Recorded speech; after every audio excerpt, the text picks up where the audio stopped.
thank you for joining us. President Muhammadu Buhari has joined the debate over whether Kaduna State is right in its plan to sack 21,800 teachers. And though the president says he is in support of the move at the Ministerial Summit on Education, Buhari said it is a very serious situation when teachers cannot pass the exams where they're supposed to teach. He also called for the sharpening of strategies for addressing the challenges of basic and secondary education. I listened to one of Nigerians I respect. He said after his training here in Nigeria, in the United States, he went to his alma mater, his primary school, to see what could he contribute. I wouldn't mention his name, but when he went, he couldn't differentiate between the students or the children and the teachers.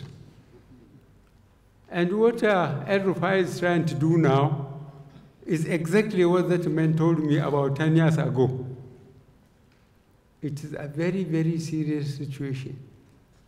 When teachers cannot pass the exam they are supposed to teach the children, to pass. It's a very tragic situation we are in, and this gathering together, to me, is one of the most important in this administration. And in this special report, our correspondent, Tessem Akende, takes a look at the different sides to the plan to sack the sacking of the teachers. On assumption of office as Kaduna governor in 2015, El-Rufai swore to turn things around in the state. He declared a state of emergency on education and began the transformation of the sector. And then the state, through its Universal Basic Education Board, embarked on a tour of the schools to appraise teachers.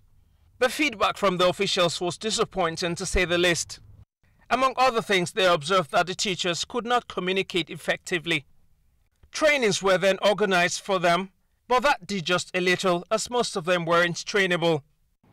We started training of those teachers, but unfortunately we realized that no matter how much we put into the training, the monitoring, it will not have positive result because there was a gap between the teachers and the pupils. In June this year, the state government subjected 33,000 of the teachers to a competency test.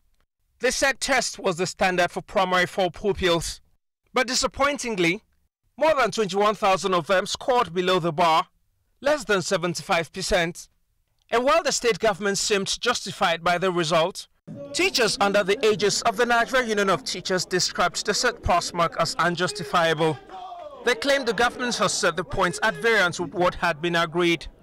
It was agreed by all stakeholders in the education sector that the pass mark for the competency test be pegged at 60%. While those who are unable to score up to 60 be retrained. The teachers subsequently gave the government a 2-week ultimatum to rescind the decision or risk them down in tools. Organized labor under the aegis of the Nigeria Labour Congress has also pitched its tent with the NUT. The governor insists that the sake of posterity is a task that must be done.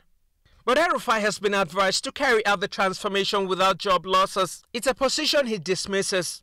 He wonders why teachers with little or nothing to offer pupils or students, as the case may be, should be allowed to stay on their jobs.